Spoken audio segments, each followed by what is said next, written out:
Gasping for air in the darkness, he coughs violently, his mind racing with a singular, desperate thought. Through the racking coughs, he manages to whisper a single name, his eyes filled with sorrow. She wishes they had never met. The boy's voice breaking painfully as he looks up at the tearful woman hovering desperately over him. Tears streaming down her face, she begs Dong-yi to stay with her forever, confident in their mutual love. As she holds him close, she wonders how things might have changed if she hadn't misunderstood her true feelings. If she hadn't fallen in love, she wouldn't have been forced to endure so many agonizing years in isolation. The story rewinds to exactly 97 days before this moment. Footsteps crash through dense foliage. While a brush paints a peaceful tale, a terrified deer trembles as a hunter approaches. The story describes the mountain's ruler, contrasting sharply with the gruesome pile of broken, bloody corpses left behind in the wake of a slaughter. She was a legendary gumiho, which is nine-tailed fox in Korean. She had walked this earth for an immeasurably long time, her weary sigh hinting at the burden of her immortality. Yeon stands covered in blood, genuinely confused why such weak humans keep trying to challenge her. She orders her servants to clean up, her arrogance fully backed by her terrifying strength. Every single creature living on the mountain feared her absolute power. Yeon walks past Hui, another gumiho who prefers riding peacefully over violence. Yeon mocks Hui's storytelling as meaningless, instantly provoking a flared reaction from the writer. Hui shouts that she cherishes beautiful things in stories more than anything else in the world. Yeon remains unimpressed, noting that Hui's passion is unconvincing when she writes such dull stories. Small animals tremble in fear. Yeon turns away sharply, leaving an awkward silence hanging between them. Her existence alone could sway the mountains, making her the object of everyone's fear. Feet scamper across the ground. Something rushes through the trees. Despite her fearsome reputation, she had raised a lovely child who now announces her arrival. Seon calls out their names joyfully, beaming with a bright, innocent smile. Seon hugs her tightly, peppering her face with kisses while happily asking about her day. Hui smiles, remarking that this contrast is exactly what makes Yeon so interesting. She is a gumiho who takes human lives with terrifying ease. She raised this young fox with love, but Seon suddenly hesitates, admitting she has something to say. Yeon asks what it is, unaware of the shocking words about to come out of her mouth. She cheerfully announces she is going to marry a human. The sudden declaration leaves them dumbfounded. Even forest animals freeze in shock. Every creature stares in disbelief. Her shocking words were enough to leave everyone completely speechless. 1 week passes after the announcement. Birds chirp on the wedding day. Guests chatter excitedly as they gather under the wedding tent. The villagers laugh, recalling how Dunham was just a snotty kid. People clamor, wondering where he met such a pretty young lady. Hui nudges Yeon, reminding her that Seon will lose her powers and become fully human after 100 days of marriage. Yeon admits she doesn't know what to do, staring blankly at the colorful wedding feast laid out before them. She tries to respect Seon's choice, but her heart clenches painfully as she struggles to understand why anyone would willingly become human. The answer is simple.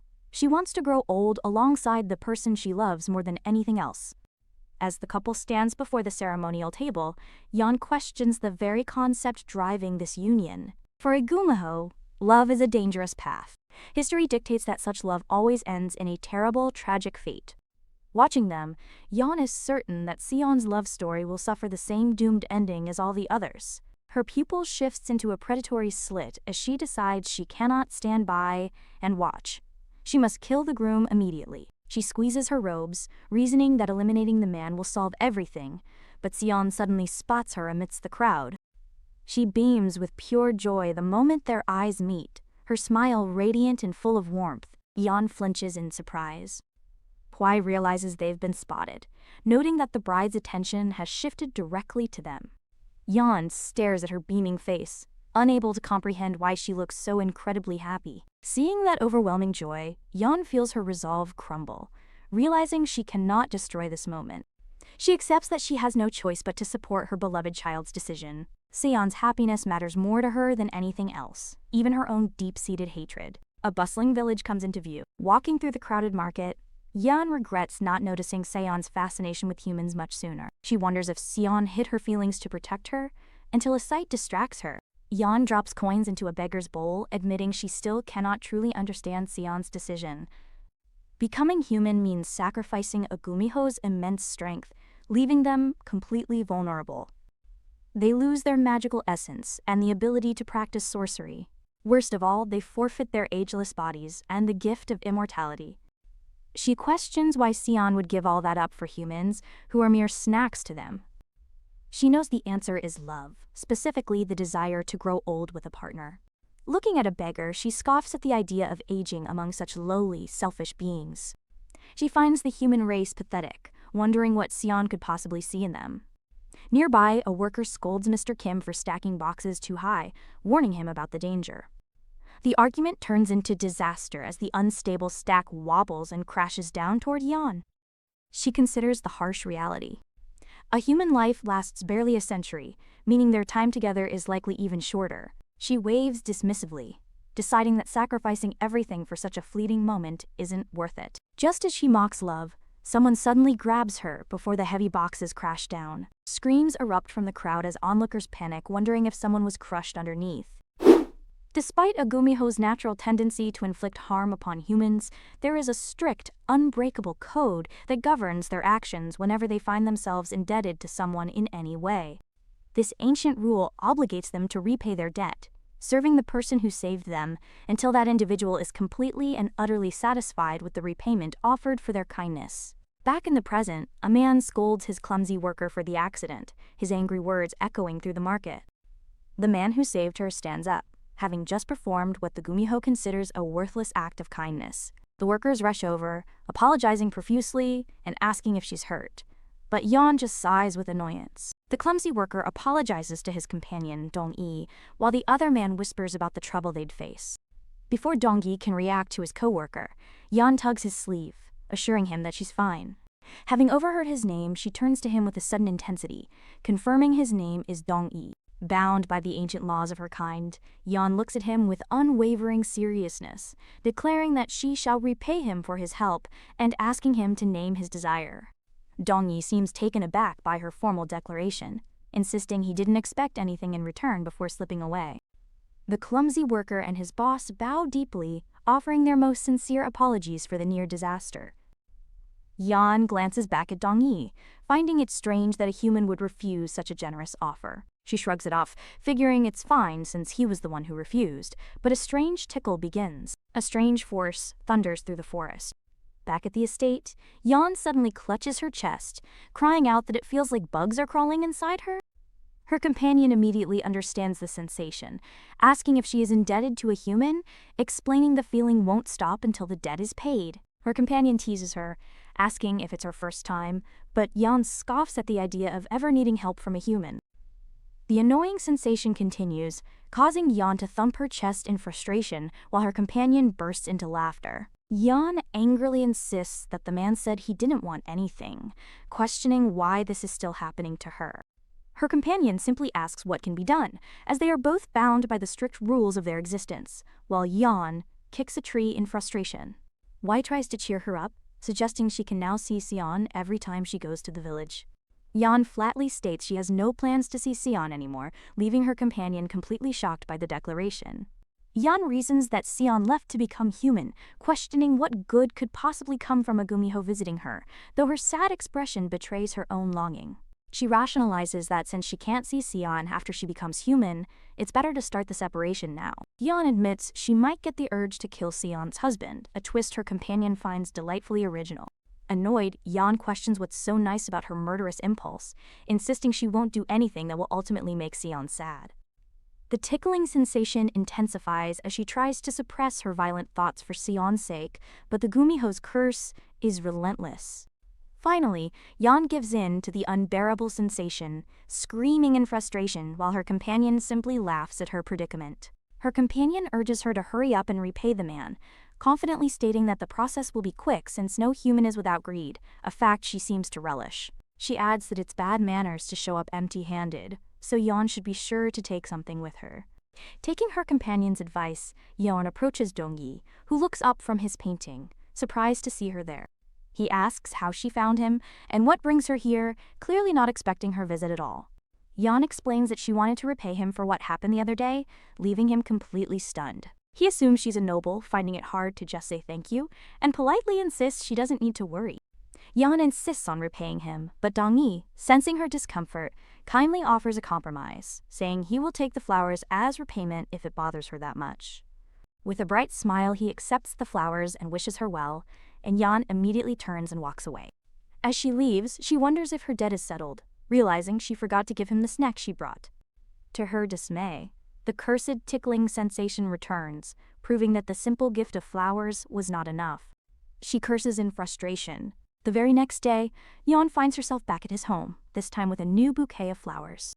Dong-yi greets her, surprised by her return, while she uncomfortably insists that she still wants to repay him. He questions her, reminding her he already accepted the flowers, but Yeon firmly states that it simply was not enough. She lifts the new bouquet, explaining it clearly wasn't enough, and once again asks him to name his wish.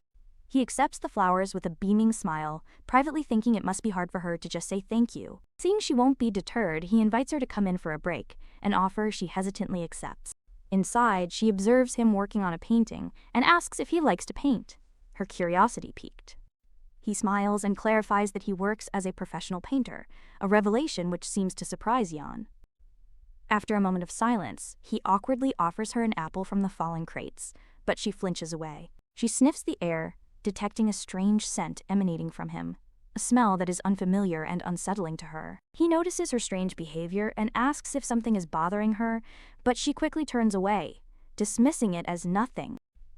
Dong-yi observes Yeon's unhappy expression, wondering if her family is forcing her to visit him against her will. He figures, whatever the reason, it won't last long, but contrary to his expectations, her visits become a regular occurrence. Against all logic, Yeon's repayment continued day after day, with her appearing to ask him if he wished for anything, establishing a bizarre and persistent routine between the two of them. Her quest to repay him didn't seem like it would end anytime soon, leaving Dong-yi completely bewildered by her persistence.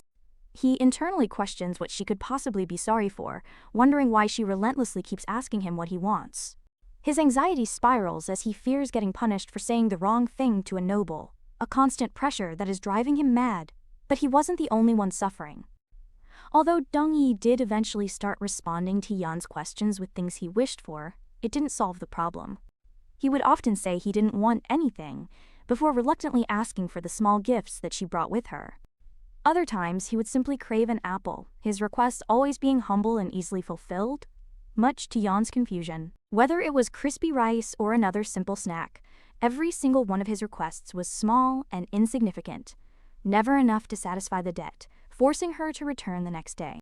And so, without any real progress in Yeon's repayment, their uncomfortable encounters continued, leaving Dong-yi in a state of constant anxiety, dreading her inevitable return the very next day. Meanwhile, onlookers began to notice the strange daily ritual, their gossip fluttering through the air like the birds in the trees. It seems to be a universal truth that when two people of different genders are seen together, others will automatically pair them up, like the love-crazed race that they are. The servants gossiped in disbelief, spreading rumors that the fearsome Gumiho was calling on a human, bringing him flowers every day in an attempt to court him, completely unaware of the true reason. The rumors soon spread among the mountain creatures, who were shocked to hear that Yeon loved a human, viewing him as a partner and not just as a potential food platter. And as the rumors flew, Dong-yi remained oblivious, simply cracking open a piece of fruit for his daily visitor. A village woman snickered from behind a fence, pointing out to her friend that Dong-yi isn't quite as innocent as he pretends to be. It wasn't just the mountain creatures. The rumor about the mysterious noble lady and the painter spread like wildfire among the humans as well. The village women excitedly recounted the story, telling everyone how she comes knocking each day with flowers in hand, asking him what he wishes to have. One of the women sighed dramatically, wishing she could meet a man like the mysterious visitor, only for her friend to remind her she already has Guidong. She scoffs at the point of having a boyfriend who won't propose, prompting her friends to ask if Dong-yi reciprocates the mysterious lady's feelings. They gossip that he's always smiling, imagining a doting scene that never actually happened, with one even claiming she saw them and they were absolutely smitten. The conversation shifts as they question her identity, wondering if she's truly a noble and which powerful house she belongs to. The realization dawns that if she's a noble, she can't be with a commoner like Dong-yi, leading them to the exciting conclusion that it must be a forbidden love that transcends social status. The women are incredibly excited by this romantic notion, squealing with delight at the thought of a forbidden love story. As Dong-yi walked through the village, he was met with a chorus of whispers, murmurs, and excited squeals from the locals, leaving him completely bewildered by the sudden, strange attention. He couldn't understand what was happening, as everywhere he looked, the villagers were grinning and squealing at him. Suddenly, a couple of men from the village approached him, bumping into him playfully and calling out his name. The teasing intensified as the village women slapped his back, telling him he was all grown up now, while others gave him knowing winks, leaving him utterly baffled by their strange behavior. Completely overwhelmed by the bizarre behavior from everyone, Dong-yi finally shouted, demanding to know what was going on. The story of Dong-yi and Yeon's supposed love, a grand romance that transcended social status and species, had spread far and wide, becoming the talk of the entire village. But like all rumors, it reached everyone except the two people involved, as Yeon suddenly appeared and grabbed him. She quickly pulled him aside. Dong-yi, still flustered, admitted she gave him a scare, while Yeon noted this was their first meeting outside his home. Continuing her relentless repayment quest, she handed him a package of crispy rice, which he accepted with a quiet thanks. Yeon gets straight to business, asking what he'd like next, so Dong-yi shyly requests some honeyed sweets. The curse continues to plague her. Unable to bear it any longer, she declares she'll buy them now and tells him to go home first. Dong-yi panics, thinking his request was too much, and desperately yells for her not to leave, asking where she's going. She returns with a mountain of sweets. Pleased, Yeon states more is better, but Dong-yi worries he might get indigestion from the sheer quantity of sweets. She tells him she bought plenty, but as he agrees, she catches that strange scent again and flinches away. Recognizing the smell, she sniffs the air again and calls out to Dong-yi, preparing to ask a serious question. She directly asks if he's in good health, causing him to halt his eating before quietly confirming that he is. After a moment, Dong-yi explains the amount of sweets is far too much for him to eat all by himself. He asks if she could help him eat them, a request that inwardly enrages Yeon, who questions his audacity. Her first instinct is to refuse, but she remembers her duty, realizing she must do as he wishes to repay him. With a heavy sigh of resignation, Yeon reluctantly agrees to his request, much to Dong-yi's absolute delight. Deciding to use this opportunity, Yeon reaches for a snack and asks what he likes, since he requests them so often. She asks if he truly enjoys them, but he internally admits he just thought they were easy for her to buy. He decides against telling her the truth, instead explaining that he just hasn't had many opportunities to try them before. This gives Yeon a new idea. She'll just feed him copious amounts of snacks until he's finally satisfied. The next morning, birds chirp over the quiet village as Yeon makes her way towards Seon's new home. She approaches with her face covered, but stops short when she sees Dong-yi already speaking with another woman. She calls out his name, and he turns around, clearly surprised to see his mysterious benefactor standing right there. Upon seeing Yeon, the woman immediately greets her with an enthusiastic and deeply respectful bow, her face nearly touching the ground. She tells them not to mind her as she rushes inside, laughing about her thoughtlessness and promising to stay quietly in the room. Yeon asks about the chaotic woman, and Dong-yi explains she occasionally comes by to help around the house. Dong-yi explains to Yeon that he has to leave for work today, which immediately piques her curiosity. He confirms he has to leave his house in order to fulfill a painting request he recently received. Yeon smiles faintly, saying that's good to hear, since she was planning to go to the market with him today. Dong-yi tries to refuse her offer, but Yeon interrupts him, asking if his work requires leaving the village. Yeon declares that they'll go together, promising she will buy him as many snacks as he could possibly want. Dong-yi sighs, realizing his opinion doesn't matter to her as they walk through the bustling market, drawing curious glances from everyone around them who has heard the rumors about their supposed romance. Yeon confidently announces that she has successfully located the store that sells the very best snacks in the village. Dong-yi smiles, remarking that she's quite well informed and must have gotten food from the market often. Yeon looks away with a faint, bittersweet smile, explaining that a child used to buy her food from here. She adds that she hasn't been able to see her since she got married recently, a revelation that shocks Dong-yi. Dong-yi feels a trickle of sweat, realizing he chose the absolute worst subject for their current conversation. He decides it's better to remain silent, but their awkward walk is interrupted by a cheerful shopkeeper's welcome. Yeon tells him to take his pick, but Dong-yi is unsure and says he'll gratefully accept whatever she buys. With a wicked grin, Yeon orders everything in the store, thrilling the shopkeeper who's waited for this order all her life. Dongyi panics, asking if he can taste them first, but Yeon rushes him, demanding he just pick 5. Yeon reminds him he said he was okay with whatever she bought, lifting his tear-streaked face as he apologizes profusely. Dongyi sobs that there's no middle ground with her, all while continuing to munch on a snack. As the sun sets, a figure steps through the rustling forest, the sounds of their movement echoing in the quiet night. Yeon hums to herself as she walks, her robes fluttering in the breeze, thinking that today was a pretty decent day. She fondly recalls having some of Sion's favorite snacks, and was pleasantly surprised that Dongyi also enjoyed their savory taste, his reaction reminding her of her own.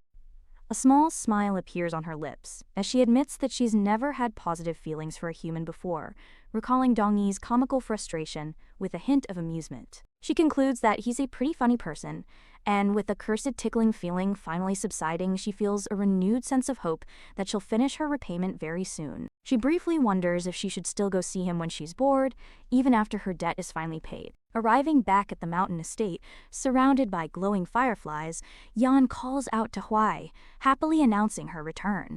Instead of a greeting, she is met with a profound silence, finding Hui standing with a distant, troubled look in her eyes, her hand fidgeting nervously as she fails to respond to the call. Yeon calls out her name again, her voice echoing through the silent, glittering forest, but still receives no answer.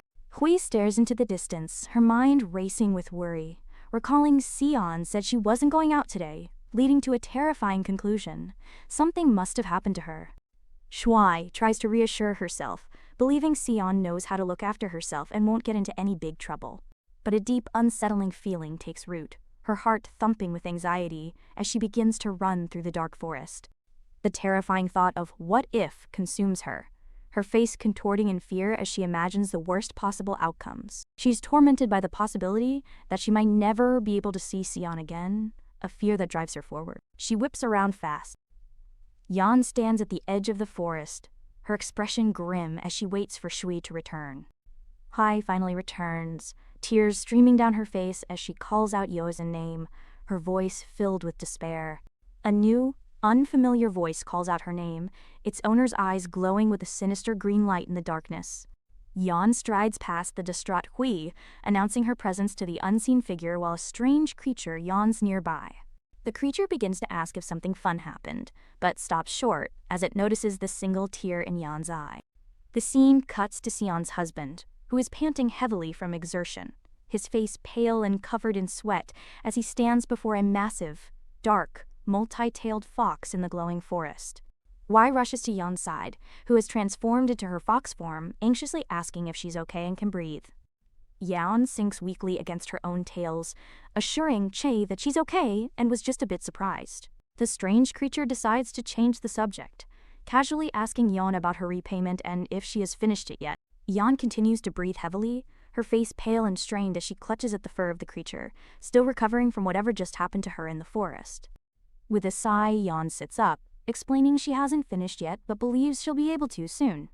The creature asks about her trip, and Yeon admits that while she doesn't know about the village, the kid was pretty funny.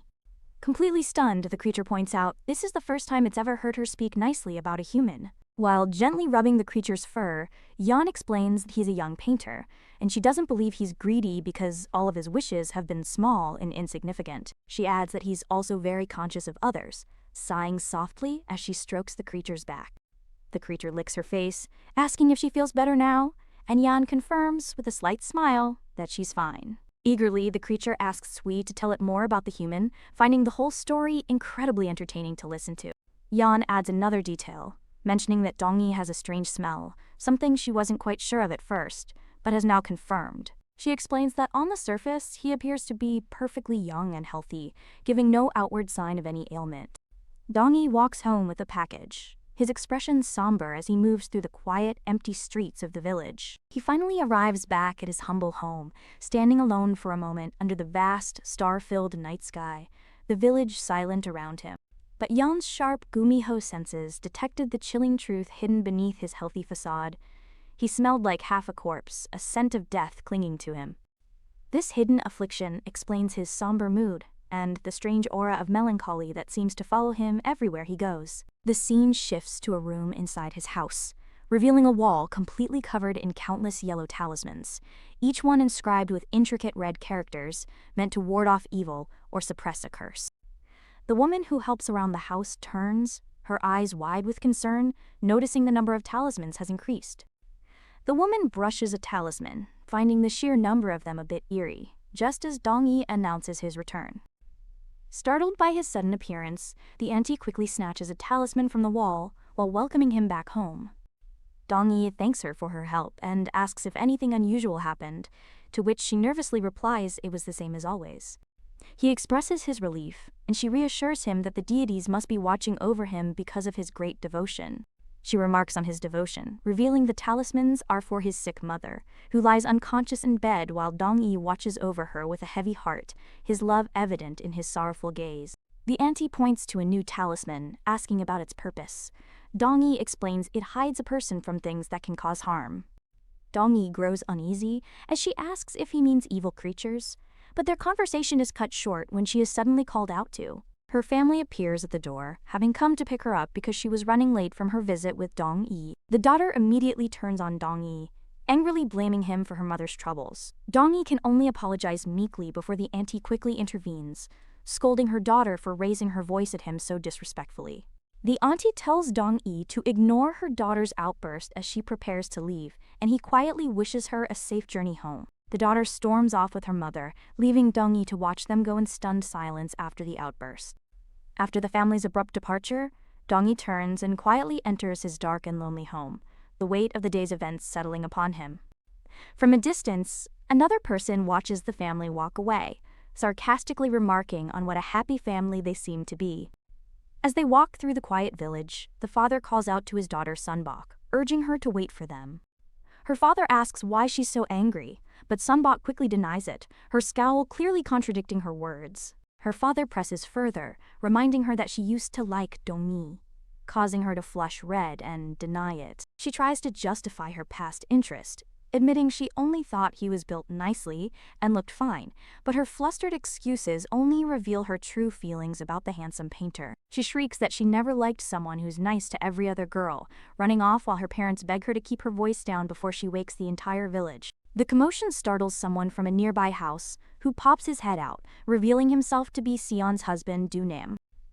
The father quickly apologizes to Do-nam for being so loud, and Do-nam smiles good-naturedly, asking if they woke him up. Do-nam insists they weren't loud, explaining he was having breakfast with his wife Seon, who cheerfully says hello. Do-nam mentions hearing Dong-yi's name, asking if something happened, but Sunbok quickly thwacks her father to silence him. Seon watches the scene unfold, her expression unreadable, as the father suddenly shouts for everyone to be quiet. The mother apologizes for the ruckus, pushing her family along as she tells them to get some rest. As the noisy family finally leaves, Do-nam gently asks Seon if they should go back inside their home. Seon asks if they meant Dong-yi, the young painter, adding that he's the one seeing a beautiful lady. Do-nam remembers the rumors going around the village, and confirms that yes, that painter is indeed Dong-yi. Her interest piqued by the rumors, Seon turns to her husband and asks what kind of person Dong-yi is. Do-nam seems unsure, simply guessing he's a filial son who lives with and cares for his sick mother.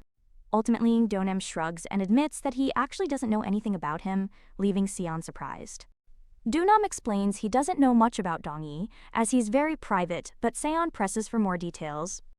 He recalls Dong-yi's parents were peculiar, which is why he never spoke to him much when they were younger. After a moment of thought, Do-nam tries to find the right words to describe the kind of person Dong-yi is. He finally decides that Dong-yi is someone who works compulsively, a man driven by a relentless need to be productive. Later that night, Dong-yi shuts the door to his home, the auntie's words about his devotion echoing in his mind. A new day begins in a quiet courtyard, where a lazy cat lets out a great big yawn, soaking in the morning sun. Nearby, a young boy sits on the ground, humming a cheerful tune while idly drawing in the dirt with a stick. The cat performs a long, satisfying stretch, while the boy remains completely absorbed in his simple drawing, humming contentedly to himself. As he scratches away at his drawing, a voice suddenly calls out his name, Dong-yi, making him look up in surprise. The man looks at the surprisingly detailed cat drawing and asks if he made it, prompting a proud, beaming smile from the boy. It was clear from a young age that Dong-yi possessed a remarkable talent for drawing, an innate gift that set him apart. His parents truly believed this gift was destined to change his fate, so they thought long and hard about how to hone it, but they had no knowledge of the arts themselves. Furthermore, they were not financially stable enough to properly support his artistic pursuits, leaving them with very few options to help their talented son realize his potential. All they could do was... The man smiled warmly, telling the boy he could come here every day from now on to practice drawing. Dong-yi questions if this is the place, looking at the scenic riverbank. The man confirms it's a grand location for his training. The man explains how martial arts masters carry heavy sandbags for training, pushing themselves to their limits in order to grow stronger. He tells Dong-yi that this place will be his sandbag. By practicing with average supplies, he'll draw with greater ease using nice ones. The man asks for confirmation, and Dong-yi looks back with wide-eyed determination, ready to begin his unconventional training. Dong-yi's parents never doubted their child was meant for great things, so they resolved to support him as best they possibly could. To protect his future, they didn't teach him to harvest crops, worried it would hurt his precious hands, and never made him do chores. They never taught him how to cut wood, or even how to distinguish different plants from one another, isolating him from practical skills. Because of their sheltering, Dong-yi was able to focus solely on his drawings, practicing by the river through the changing seasons, from autumn to winter. He sat alone by the frozen river, day after day, completely dedicated to his art, even as the landscape turned cold and desolate. The icy water drips from his brush as he rinses it in the freezing river, his hands numb from the biting cold. Shivering uncontrollably in the harsh, biting snow, Dong-yi finally admits to himself that he doesn't want to draw anymore, the misery of the cold overwhelming his resolve. But upon returning home, his mother greets him with a warm meal, praising him for practicing hard and calling him a good son. His father chimes in, explaining that he must get a title to live comfortably, confident that his son will work for the Department of Arts. They place the weight of their future squarely on his shoulders, calling him the family's pillar and hope, demanding he work even harder. Dong-yi sits at the table in silence, the immense pressure of his parents, expectations weighing heavily on his small frame. His mother gently asks if he knows how much they love him, her words adding an emotional weight to their already high expectations. He fidgets with his spoon and reluctantly agrees, driven by the desire not to disappoint the parents who had loved him so unconditionally. And so Dong-yi had to work very hard. He was his family's hope, and he couldn't let them down. He had to be their pillar of support, and above all, he had to be a good son who loved his parents. The immense pressure becomes too much to bear, and out in the frozen wasteland, his forced laughter dissolves into a heartbreaking wail of despair. Dong-yi's cries are interrupted by other children playing, one wailing about a broken promise to fly a kite together. A girl teases the boy for being a crybaby, saying she'll go sledding with Dunim instead unless he stops crying. The children's gossip turns to a mysterious boy who does nothing but draw every day, piquing the curiosity of the group. They spot him sweeping snow with his brush, and a girl notes his name is Dong-yi, finding him quite good-looking. With a mischievous cackle, one girl tells Dunam she wants to go talk to the handsome artist, but he calls her weird. Suddenly, all the other little girls pop up excitedly, each one eagerly shouting that they also want to go talk to him. Seeing the group's enthusiasm, the boy nervously suggests that maybe they should all go ask Dong-yi to play with them. Just as they decide, a stern figure appears, grabbing the boy's shoulder and coldly warning them not to disturb his son. His intimidating presence sends the children scrambling away in fear, their playful mood instantly shattered as they rush off crying. Dong-yi looks up as his father approaches, his expression unreadable. His dad beams proudly, happy to be there for his son. His father gently ruffles his hair, asking if he was practicing. Dong-yi glances away, unable to meet his father's gaze. While still patting his son's head, the father glances back at the fleeing children with a cold, dismissive look on his face. His father's words startle him. He's told that he has big things ahead of him, unlike the other children. He continues, saying that while other kids play, Dong-yi is honing his skills as an artist, reassuring him he's doing well. His father's voice echoes that all he needs to do is keep up the good work. But the words ring hollow in the desolate, snowy landscape where Dong-yi sits utterly alone. But deep down, Dong-yi's true feeling is a simple, desperate wish. He wants to play too, just like the other children. What Dong-yi truly wanted to do, and what he actually liked, wasn't considered very important in the grand scheme of things. He sits alone, the happy chatter of other children echoing from a distance. Ultimately, no one wanted to know his true feelings. Instead of following his own desires, he was supposed to practice diligently, turning his back on the other children playing together. His purpose was to hone his skills, endlessly grinding the ink stick, focusing all his energy into becoming the artist they wanted. He was meant to hone them, again and again, practicing relentlessly until he could finally get a title by working for the prestigious Department of the Arts. Then, he was expected to save up a lot of money so his parents could finally live a comfortable life. He had to return their love. Trembling and out of breath, splattered with ink, he finally breaks, wondering to himself, "Why am I doing this?" But the child had grown too much for him to be tied down by affirmations of love and sacrifice any longer. So he told them, and they reacted with shock, unable to believe he didn't want to draw anymore.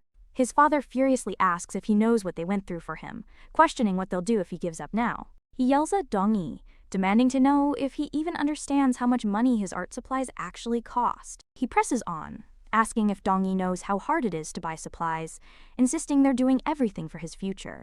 Dong-yi finally snaps back, shouting that he never asked for their sacrifices and doesn't want to be a painter for the department. He accuses them, saying that's just what they want him to be, so they can live comfortably off his success. He turns away, shouting that the smell of paint makes him retch, and he's sick of his hands always swelling up. He screams that he hasn't enjoyed drawing since he was a child, questioning how this could be for his future, when it's clearly just for their own greed. His father strikes him hard.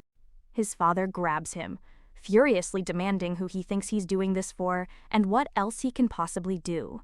He cruelly tells his son that he has nothing else besides his artistic talent, that he doesn't know how to do anything, and is utterly useless without his drawings. The father turns his back, coldly stating that one can't survive if there's nothing they can do, especially for poor people. He clenches his fist, explaining that commoners like them need to work tirelessly just to scrape by in the world. Deciding he shouldn't waste his breath, the father suddenly snatches Dong-yi by the collar, startling the boy with his aggressive move. He forces Dong-yi's head down, his own face cast in a terrifying shadow, as he promises to show him exactly how he'll live if he gives up on drawing. The sun blazes overhead. Tears drip from Dong-yi's eyes as his father forces him to stand in a bustling, chattering marketplace under the hot sun. The villagers glance over, worried that the boy looks like he's going to collapse from the heat and exhaustion. A concerned man confronts the father, asking why he would bring his son out on a scorching day like this. The father explains that his son wants to quit drawing and needs a proper wake-up call by seeing real hard work. Dong-yi's mother receives some shocking news, her body staggering as the terrible truth of the message finally sinks in. Upon hearing of her husband's death, Dong-yi's mother completely broke down, collapsing as horrified villagers rushed to her side. The villagers cry out her name in a panic, while Dong-yi stands frozen, watching the chaotic scene unfold before him. With his father gone and his mother incapacitated by grief, the immense weight of responsibility fell upon his young shoulders. And so, overnight, Dong-yi became the new head of the family. The problem of earning a livelihood, a burden no child should bear, was now starting to threaten his very existence. Out of sheer desperation, Dong-yi tried searching for any work he could find, but the men were shocked by his request. He was immediately turned away, as the laborers refused to hire a child, worrying that he would only get hurt. Others explained they couldn't afford to teach him the ropes, and he soon realized there was simply no place for him. His father's cruel words echoed in his mind, a haunting reminder that he didn't know how to do anything, and was a useless burden if not for his drawings. The final, crushing statement replayed in his head, "You can't survive if there's nothing you can do," leaving him feeling completely isolated and without any other options in the world.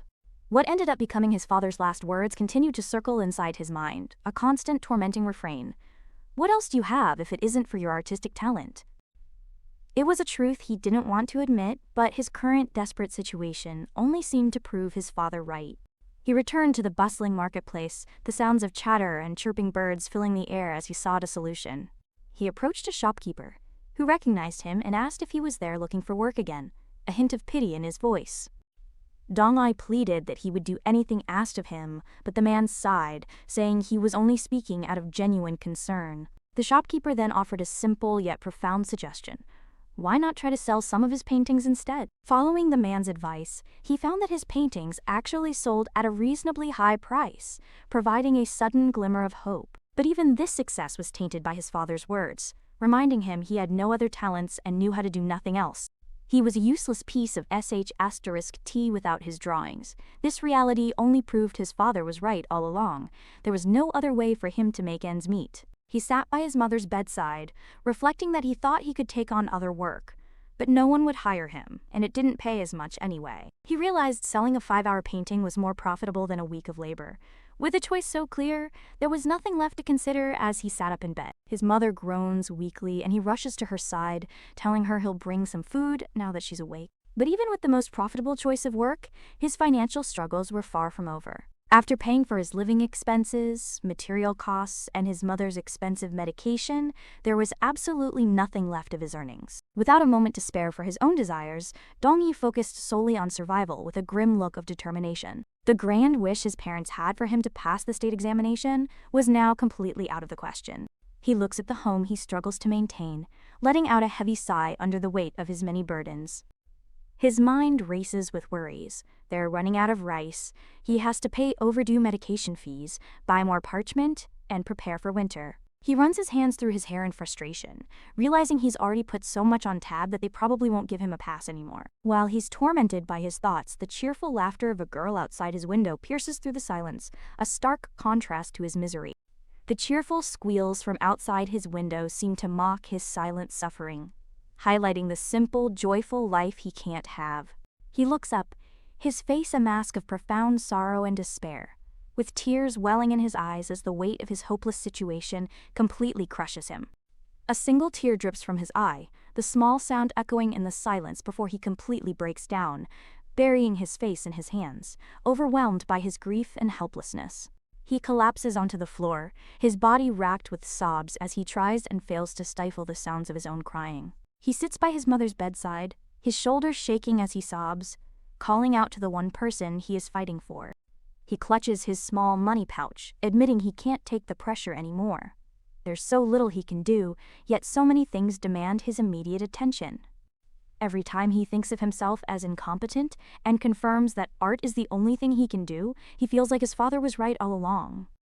This crushing realization makes him feel like a useless person, leaving him completely lost and unsure of what to do from now on as tears stream down his face. His mother, only pretending to be asleep, thinks to herself that he still hasn't pulled himself together, not realizing he'd be so affected by his father's harsh advice. She clenches the blanket, frustrated he didn't read the meaning behind the words. She wonders why he can't understand this is his easiest path, worrying what will happen when she dies. She fretted over whether such a fragile child could live on his own, believing he needed to toughen up and wondering if they had ruined him by spoiling him. Wiping away her tears, she steels her resolve, convinced that it's not too late to steer him in the right direction. She turns to her emotionally distraught son, her voice devoid of warmth as she asks if he still doesn't want to draw. She coldly asks if he didn't learn his lesson, reminding him of the horrific consequences he saw when others don't do as they should. She twists his own confession against him, asking if he feels useless, then declares that he has become someone who doesn't deserve to live. She commands him to try harder and live with all his might, adding that simply crying about his situation won't change anything. Her final, crushing instruction is for him to become a useful son, reminding him that he alone is responsible for building his own worth. After that conversation, what could Dong-yi possibly think? He collapses into sleep by her bedside, a final, pained whimper escaping his lips. A metaphorical door clangs shut between them. Ever since that traumatic day, Dong-yi never had another meaningful conversation with his mother. Soon after, his mother's condition takes a horrifying turn for the worse, as she begins to retch violently, her body contorting in agony from her mysterious illness. He lunges forward in a panic, screaming his mother's name as her condition suddenly worsens, her body beginning to convulse violently. Her violent fit throws him back against the wall, but he quickly scrambles forward to wipe her mouth as she retches. Just as his parents had always wanted, Dong-yi did his absolute best to carry out his filial duty, plastering the walls with talismans in a desperate attempt to ward off the sickness. The sounds of his mother's agonizing sickness echoed from their small, isolated house, a constant and horrifying reminder of his burden. The long, difficult night finally passes, and the morning sun rises on the quiet village. But for Dongi, there was no rest. He creaks the door open to face the blazing morning sun, his expression grim and his fist clenched in exhausted determination. He realizes it's already morning, accepting that it's far too late for him to get any sleep now. His head throbs with exhaustion, but he pushes the pain aside, remembering a painting he needed to finish today, planning to work through the day and into the afternoon. Overwhelmed by the endless, crushing pressure, he finally admits to himself that he just wants to take a break from it all. He longs to have no worries, just for a single day. Suddenly, he recalls Yeon's cheerful invitation to go see flowers, remembering how she knew of a very pretty place. He recalls a memory of Yeon's friend, teasingly guessing she had something to say, but Yeon cheerfully denied it. Dongi snaps back to reality, dismissing the idea of watching flowers as a waste of time he can't afford. He turns, confused by a fluttering leaf, and his gaze falls upon the vibrant patch of flowers Yeon had planted for him. He remembers, these are the flowers the lady brought for him, gently brushing his fingers against the delicate petals. He notes that they're still fresh, and a rare, genuine smile graces his lips as he admires how pretty they are. A voice calls his name, and he turns to see the lady approaching. He greets her, and she returns the greeting hesitantly. She quickly shoves a small pouch into his hands, telling him to take it, leaving him utterly confused by the gesture. He looks down at the gift, asking what it is, while the lady looks away, appearing shy and a little sad. She explains that it's savory sesame oil, revealing that she found out yesterday that he enjoys savory foods. She recalls how her friend recommended it when she asked about savory foods, leaving Dongi speechless at her thoughtful gesture. He then brightly thrusts a bouquet of flowers towards her as a gift, catching her completely off guard as she stammers a thank you. She sighs, feeling there must have been a better gift she could have brought, feeling her own offering was severely disappointing. She begins to wonder how she'll ever repay him, but her thoughts are cut short as Dongi suddenly lets out a genuine, happy laugh. Completely taken aback, she asks why he's laughing. Dongi immediately flinches, as if scolded, and apologizes for his rare display of joy. He struggles to explain his feelings, trailing off into silence and leaving the lady looking on with a confused and concerned expression. Dongi returns home late at night, announcing his arrival to the auntie who was waiting up for him inside. He affectionately pats Sundal's head, apologizing that the boy must have been bored with nothing to play with. The auntie notices his flushed face and asks if he's sick, but Dongi quickly insists he is completely fine. She playfully asks if he will be going out again tomorrow, but Dongi hesitates, unsure how to answer her question. Meanwhile, Yeon panics internally, her heart thumping as she tries to find the right moment to put the stolen talisman back. She considers just throwing the crinkled talisman away somewhere, but she's terrified that her mother will find out and punish her severely. She then considers just taking it home, rationalizing that with the entire wall covered in the strange yellow papers, surely a single missing one won't make any difference at all. The auntie finally decides it is time to leave, telling Sundal it is time to go as Dongi watches them. Dongi cheerfully waves goodbye to the boy, but Yeon freezes in place, a look of horror on her face as she realizes she's screwed. Later that night, the only sounds along a dark forest path are the chirping of crickets, setting a quiet and lonely scene. Yeon walks alone down a dark path, contemplating Dongi's desperate question about their future encounters. She scoffs to herself, a small, amused smile playing on her lips as she finds the entire situation unbelievable. She recalls the moment leading up to his question, the warm sunset casting a glow over his village. He had fidgeted nervously, his face flushed as he stammered out a proposal, suggesting that if it was okay with her, she could come by to order a painting from him. He then shouted with the excitement of a happy puppy, explaining it would give him an excuse to see her again. She spluttered, caught off guard. Back in the present, she clears her throat, thinking he's more brazen than she thought, surprised by his audacity. Looking down at the village lights, she admits to herself that he's a bit cute, realizing this is the very first time she's had such thoughts about a human. She reflects that he wasn't like this before, wondering if seeing him often, like we said, is the reason for her change of heart. She finds his new attitude funny. She closes her eyes, recalling that she told him to think about what he truly wants. Now a new thought occupies her mind. What kind of flowers should she bring him tomorrow? A single step forward. The wind rustles through the dense canopy of the forest as Yeon continues on her path, the trees looming over her like ancient sentinels, creating an atmosphere of solitude and quiet contemplation. A profound silence settles over the woods as she walks deeper, her footsteps the only sound breaking the stillness. She reaches her destination, a worried expression on her face as she calls out for her friend, Chui. But only silence answers her call. She stands alone in the quiet clearing, a sense of unease growing. Her thoughts drift to Seon, wondering if she hasn't returned yet. She pictures Hui and Seon playing, figuring she must have lost all track of time from enjoying herself too much. She plops down on the ground, deciding to wait, her fingers tapping impatiently against the dirt as she waits. As she waits, she notices how unnaturally quiet the forest is, a stark contrast to how it usually feels. She recalls that there was never a moment of silence when Seon used to be here, her mind filled with a memory of her friend's constant, cheerful chattering and playful energy. A deep worry settles in her heart as she wonders if Seon is doing well, slumping in defeat. Exhausted from waiting, Yeon flops onto her back, gazing up at the star-filled night sky. Her keen gumiho eye scans the surroundings, sensing something amiss in the profound, unnatural stillness of the forest. She realizes it's way too silent because all the creatures in the mountain are afraid to get on her nerves. Unseen by her, 1,000 glowing eyes watch from the darkness, holding their breath in her presence. Since they aren't daring to make a single sound, she decides she might as well get some sleep. She drifts off, confident that by the time she wakes up, Chui will have returned. But her sleep is immediately plunged into a frantic nightmare, filled with desperate voices screaming her name and urging her to run. In the dream, she sees a gumiho struggling to escape, its paws skidding to a halt just short of safety. A fierce wolf-like creature appears, announcing their arrival and declaring that they are finally safe from whatever was chasing them. The dream then shifts to an image of a small, innocent-looking fox, standing alone in a vast, empty space.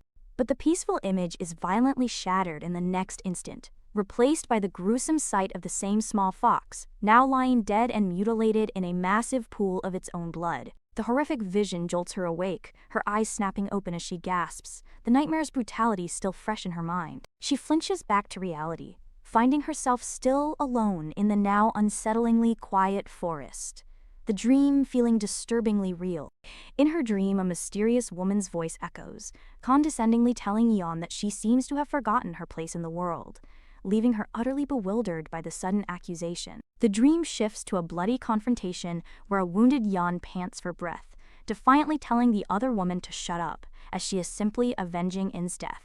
Yeon stands over the lifeless body of her lavishly dressed victim, the woman's final words echoing as she had commanded her to stop resisting and just go to hell. Even in death, her victim's final, haunting words linger in the air, a venomous prophecy promising that no one will ever accept Yeon for what she has become. The curse continued, promising that while others might fear her immense power, no one would ever show her genuine love or respect, leaving her forever isolated by her bloody deeds. The weight of the curse seems to crush her as she pants, her fangs showing. Tears stream down her wounded face as she whispers that she never wanted any of this to begin with. Standing alone, covered in the blood of her enemies, she is the very picture of sorrow, a powerful being brought to her knees by the devastating consequences of her own violent actions. The final prophecy echoes, crunch. The dream's final, brutal image startles her awake, her eyes flying open with a gasp of pure terror. She jumps to a sitting position, gasping for air as the chilling memories of the nightmare cling to her. Dong-yi gently tries to disentangle himself from her sudden embrace, asking her to excuse him for a moment. He flinches slightly at her touch, remarking on how cold she is, like ice. In contrast, Yeon just registers the comforting warmth radiating from his hand. The only sounds breaking the silence of the night are the faint chirping of crickets. He gently asks if she's feeling any better now, and to his relief, she gives a small nod. Thinking she's recovered, Dong-yi begins to stand, but Yeon is startled and quickly grabs his hand. A look of pure panic crosses her face as she begs him not to go, her voice trembling with the raw fear of being left alone again. Surprised by her intensity, he quickly reassures her that he isn't going anywhere far, just to get some water. But her fear is too great, and she pleads with him to just stay by her side, asking him please. The night wind rustles.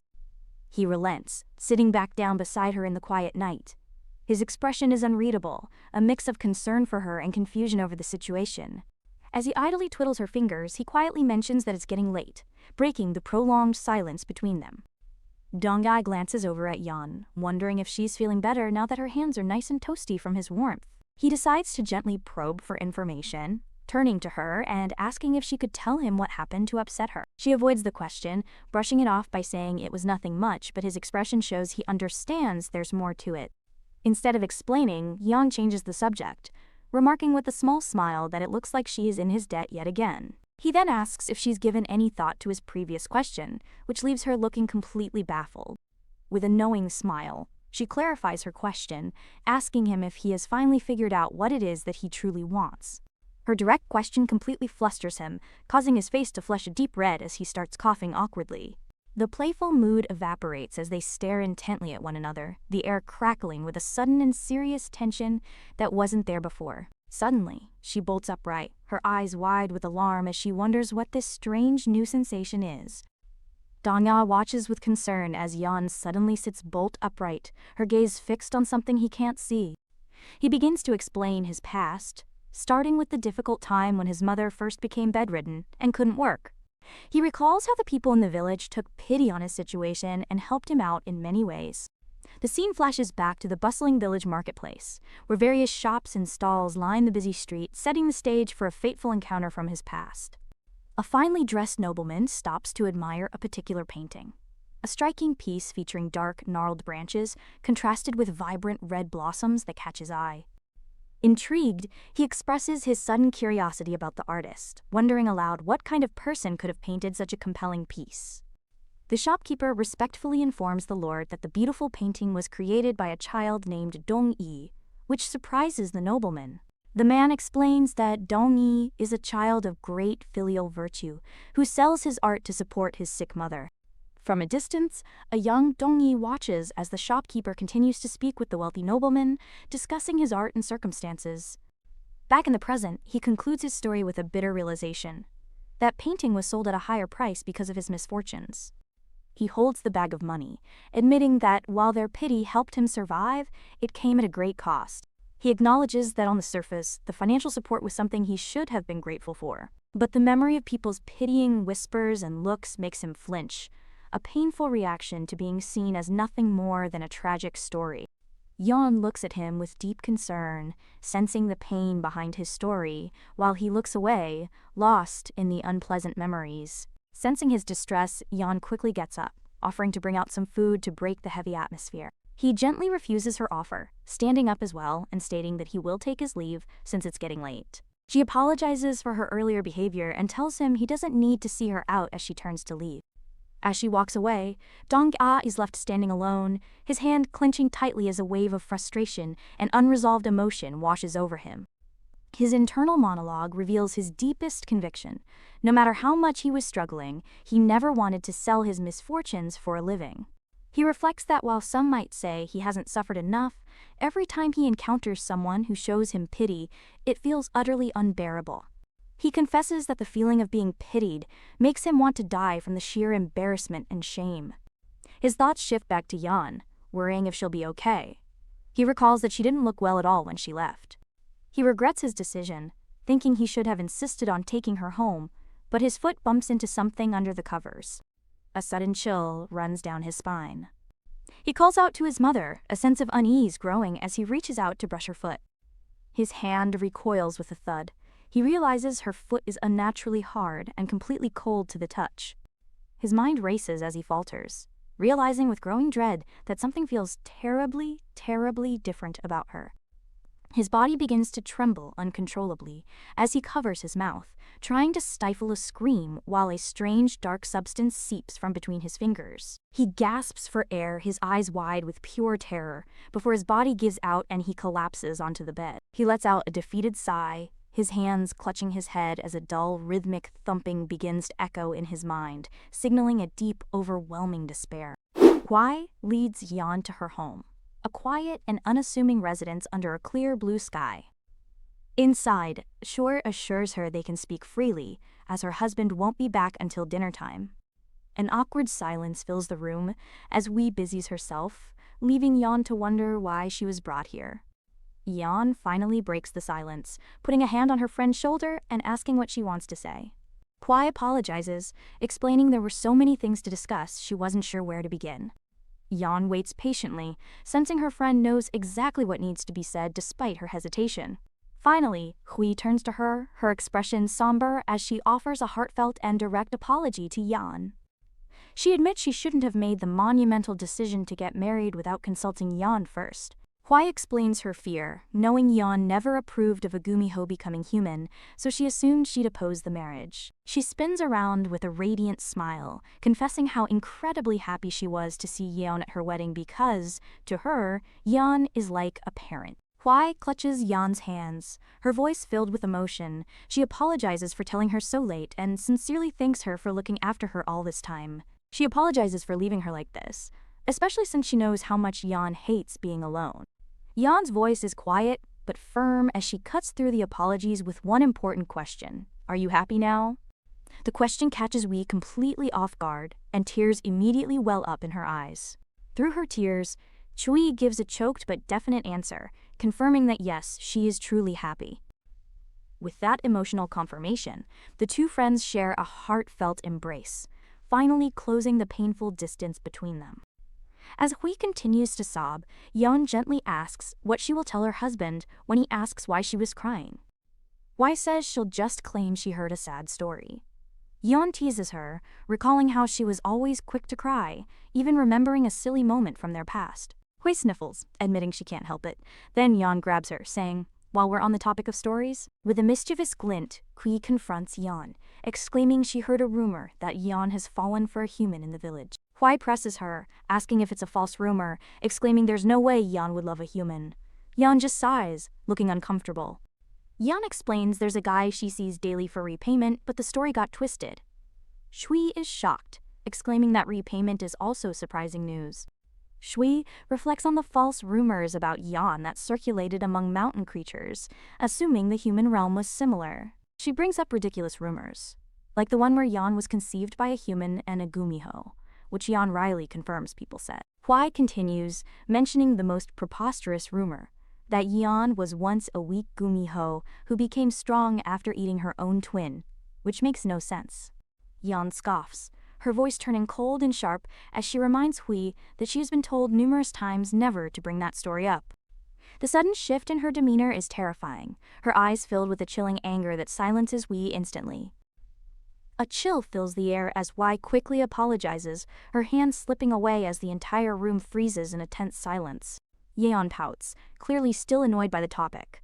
Hui watches her, sighing at her friend's stubbornness and lingering sensitivity. After a moment, Yeon changes the subject back, asking about the human Hui had mentioned earlier. She admits she doesn't know anything about love, but she does particularly adore him because he's cute.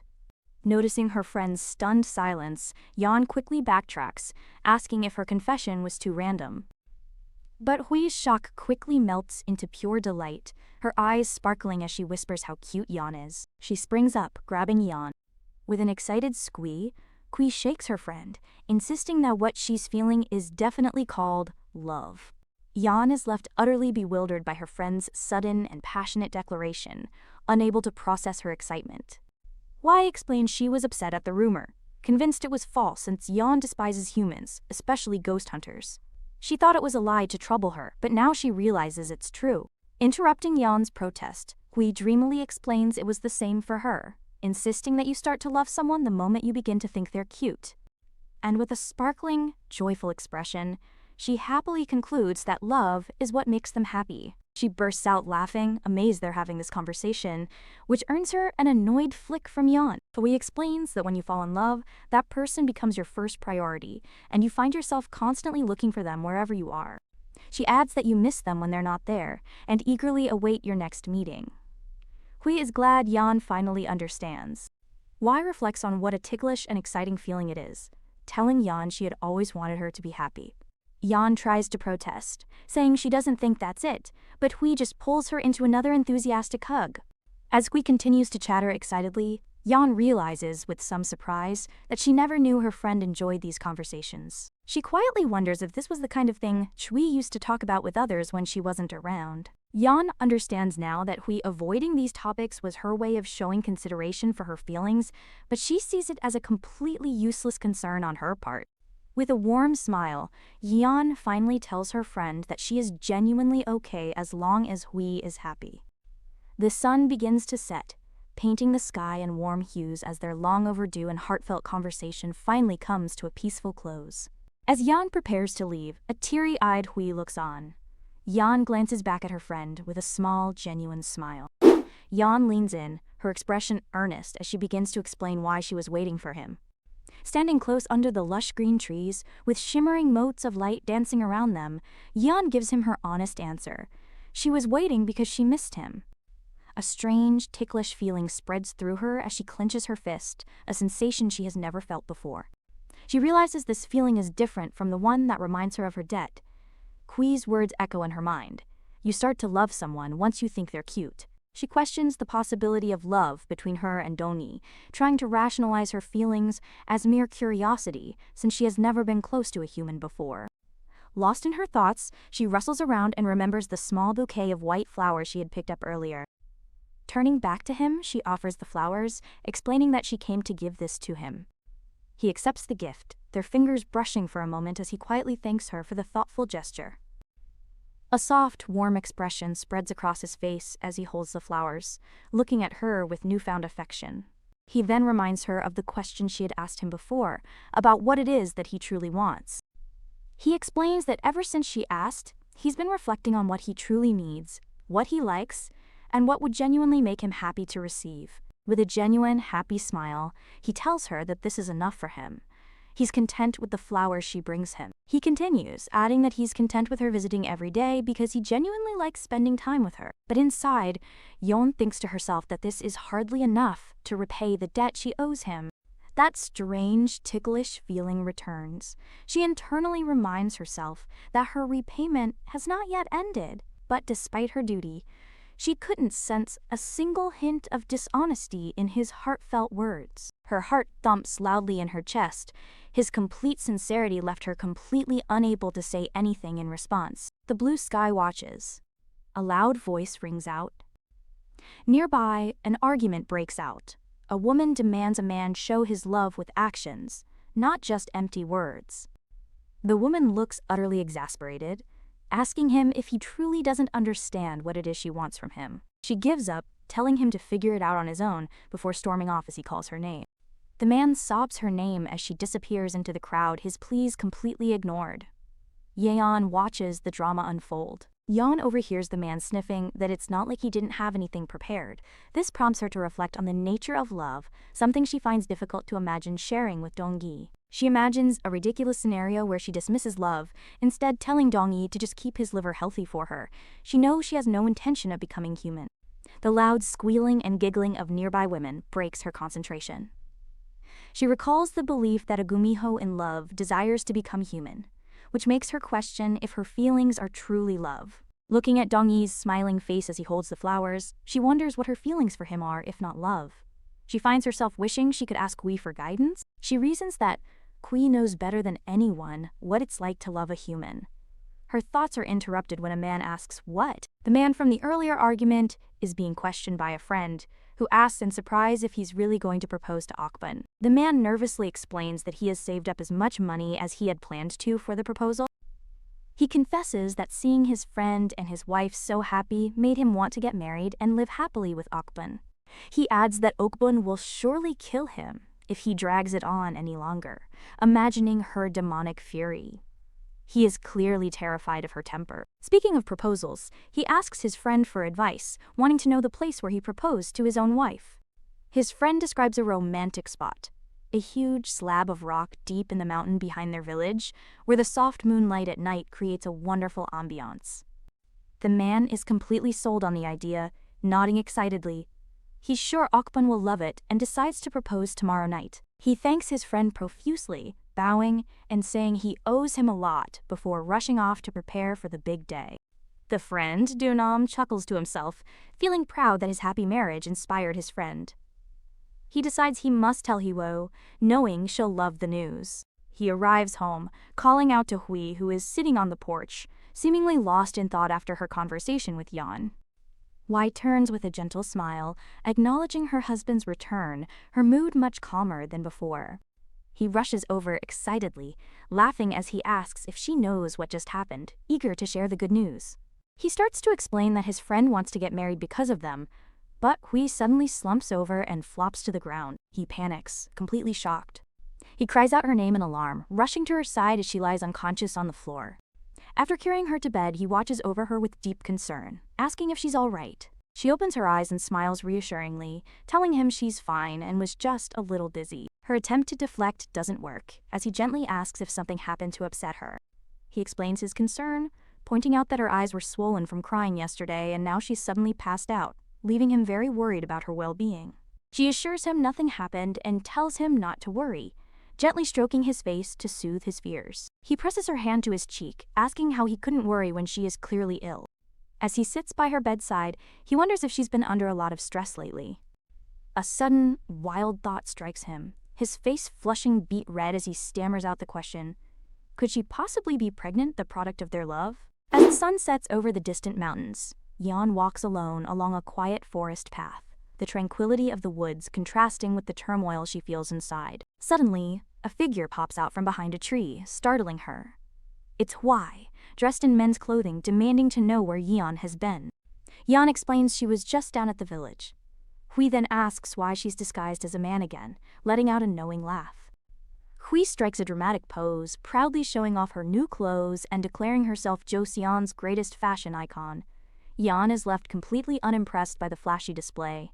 Yan quietly mumbles to herself that maybe she should get some new clothes for him. Hui immediately zeroes in on this, asking who she's talking about. Hui incorrectly assumes she's talking about the painter, accusing him of hiding his true colors. But Yan quickly corrects her, saying it's the opposite. Yan explains that Dongyi never asks for anything. She brushes her cheek thoughtfully, adding that she doesn't think he even knows what he likes. Hui's expression turns serious and knowing. She remarks that there are people like that, those who have lived their entire lives under the control of others, and consequently don't even know their own preferences. Shui corrects herself, saying it's more accurate that they don't even try to know. She explains their discontent only grows if they think about it, so they simply don't think at all. Hui sighs, concluding that they are a pitiful and pathetic breed, really. Yan listens to her friend's assessment in silence, her expression unreadable. Yan wonders if Hui's wisdom comes from her love of reading and writing, noting she clearly knows a lot. A thought strikes her, if Hui is so knowledgeable, then wouldn't she know about her feelings for Dongyi? Hui immediately latches onto the idea, mockingly asking if Yan thinks she loves a human, spelling out the word love.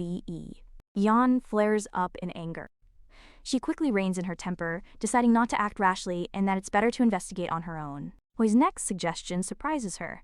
Kwai clarifies she's talking about the repayment, suggesting Yan should finish it soon. She advises that since no one dislikes money, Yan should offer him a generous amount, or even some trinkets. Yan disagrees, thinking he would feel uncomfortable. Kui calls her naive, claiming riches can bring a dead man back to life. Hui sighs, suggesting an alternative, just give him something he seems to be in urgent need of. The scene cuts to Dongyai's mother, bloody and lifeless. Hui's voice continues, asking wouldn't Yan know what he needs. The scene shifts back to Dongyi, who is solemnly tending to his deceased mother's body. He gently takes his mother's cold, lifeless hand in his, a final, somber farewell to her.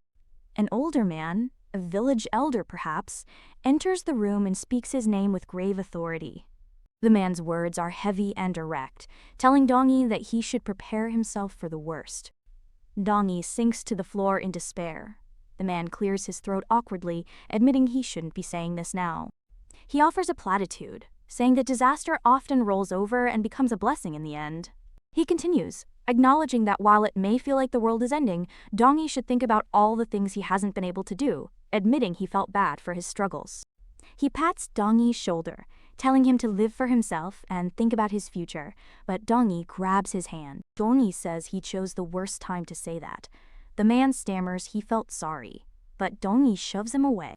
The man yells in disbelief, asking if Dongyi knew he was saying it out of concern. Dongyi retorts coldly, questioning if concern gives him the right to speak of his mother's death as a good thing. Dongyi coldly tells the man he won't see him out. The elder trembles with fury, insulted by this treatment after all his supposed help. The man storms away, muttering insults under his breath. Meanwhile, the village bustles on, completely unaware of the tragedy that has just occurred.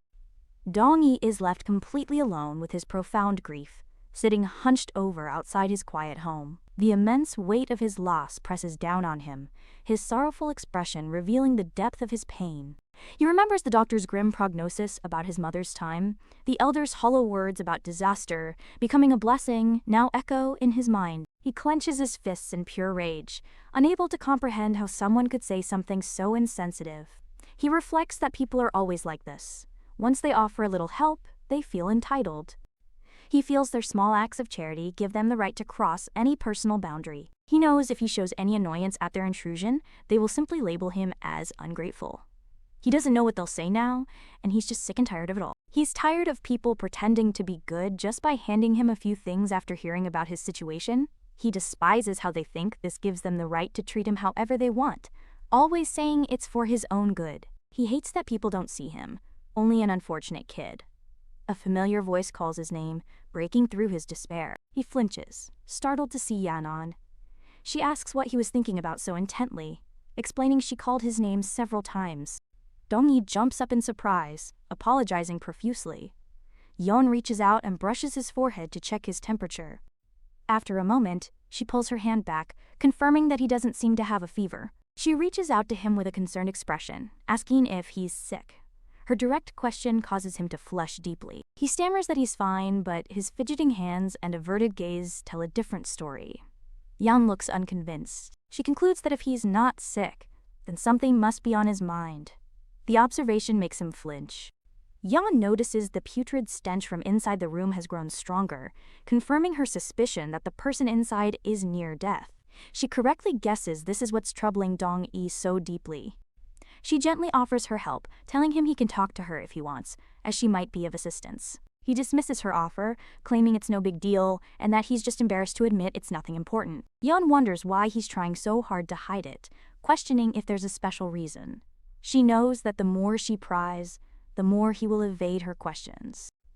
Changing her approach, she offers him a warm, open smile and tells him not to hesitate to ask if he ever needs someone to talk to, leaving the door open for him. Dong-yi stares into the box, his eyes taking in the painting supplies of the highest quality. Alongside them is a bundle of money, more than enough to pay off all of his outstanding loans. He recalls her words about preparing something useful for him. The gift confirms his fear.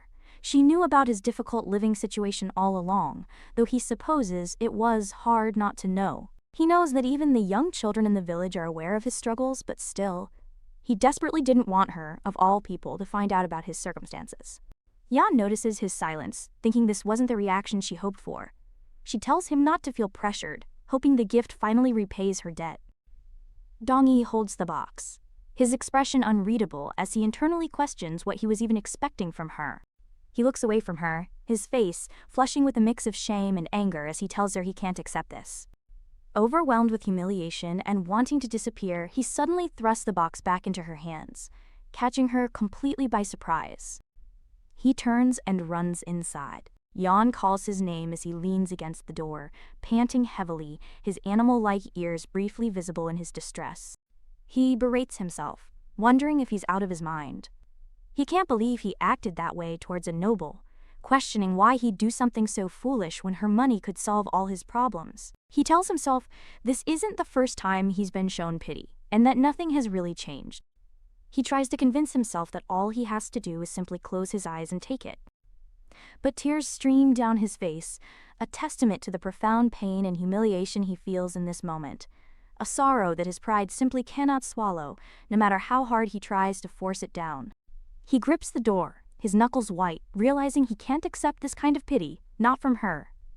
He questions why, asking himself how she is any different from everyone else who has offered him their charity before. A memory of them walking together surfaces, a moment of simple happiness and comfort he cherished. He slams his head against the door, the thumping sound echoing his turmoil. He knows there is a difference. The truth finally hits him with the force of a physical blow, a realization he can no longer deny or run away from. The reason she is different, the reason this hurts so much, is because he's in love with her. Outside, Yeon still holds the box, confused by his reaction, while he remains hidden behind the door. A voice, perhaps his own conscience or a memory, reminds him of a critical truth. In the same room, his mother's body lies cold and still under a sheet. He stands by the door, trapped between the impossible love he feels for Yan and the inescapable reality of his profound loss. A heavy silence hangs in the air. Yan stands alone outside the closed door, her breath faltering as she desperately wonders where it all went so wrong. She looks on in complete confusion, unable to understand why he is so deeply upset by her gesture. Her intentions had been so simple and pure. She had only wanted to see him smile again. She clutches the rejected gift, her face a mask of confusion and hurt over his unexpected and harsh reaction. Meanwhile, the scene shifts abruptly back to Hui's home, where her husband cries out in distress.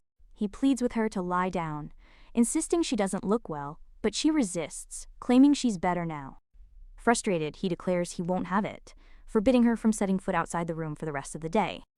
She suddenly surprises him with a quick peck on the cheek, catching him completely off guard and sending him crashing. She playfully whips him with her sleeve, telling him to go sweep the yard instead of wrestling with her.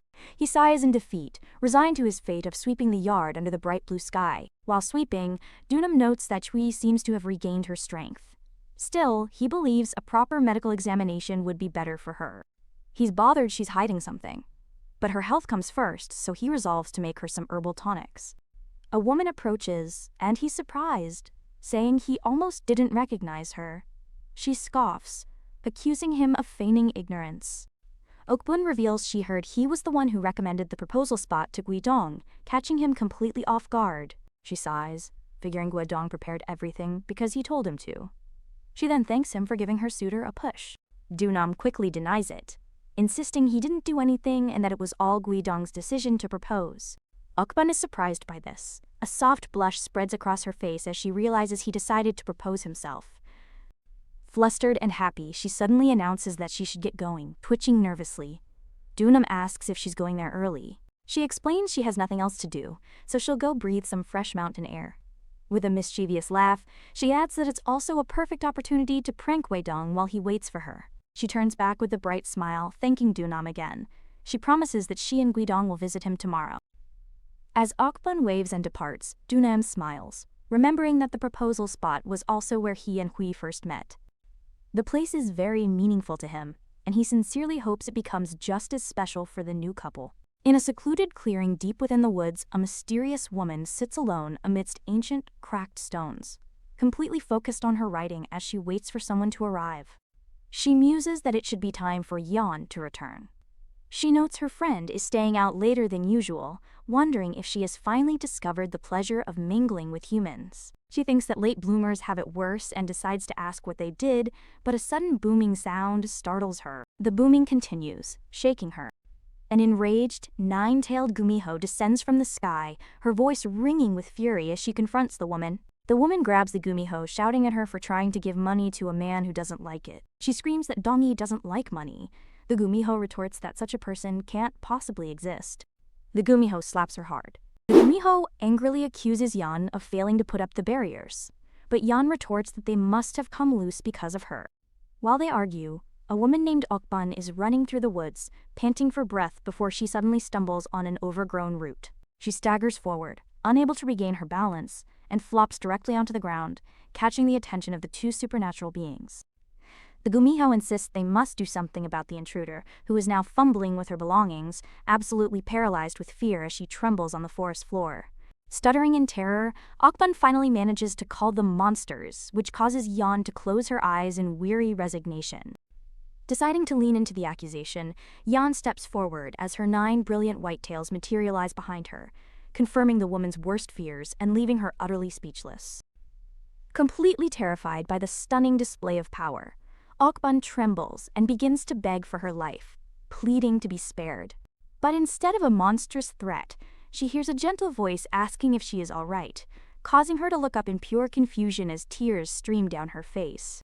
Yan realizes she spoke out of turn, accidentally revealing her compassionate nature, and quickly clamps a hand over her mouth.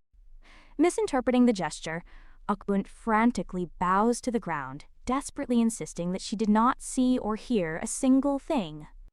Okbun begs for her life, promising to live like a dead person, but a sudden crack echoes as her neck snaps.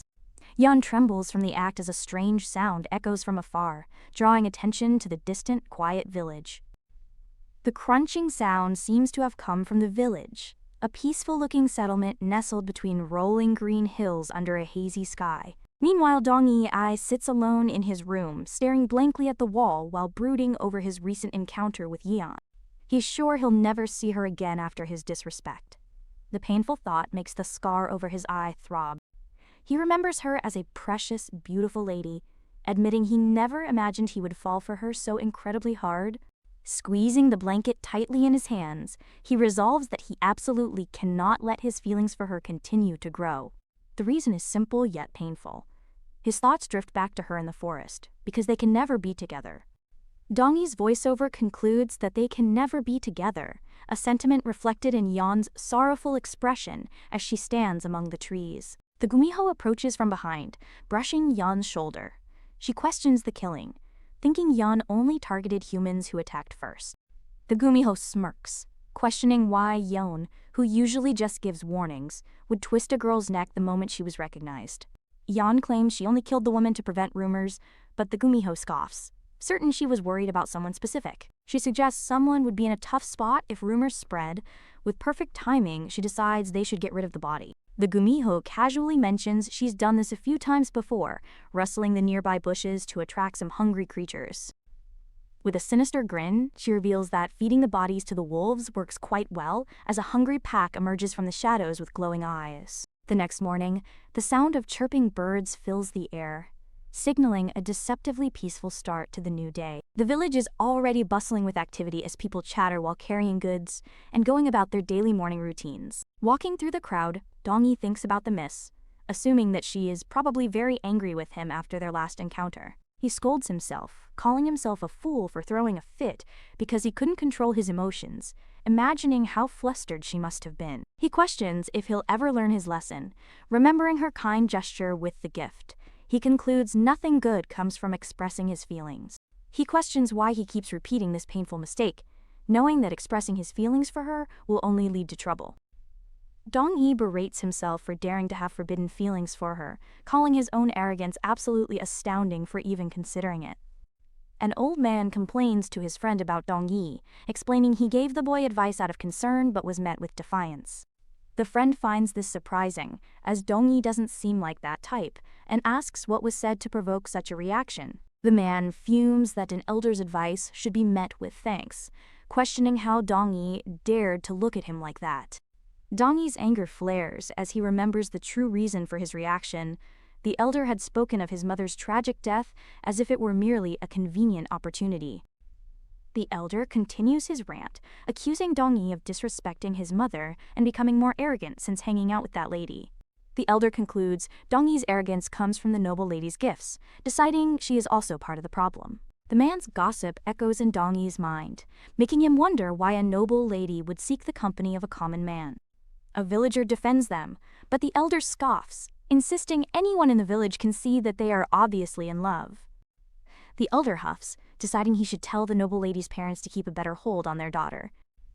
Dong-yi suddenly appears behind him, stating that the man is mistaken about the clear distinction between nobles and commoners.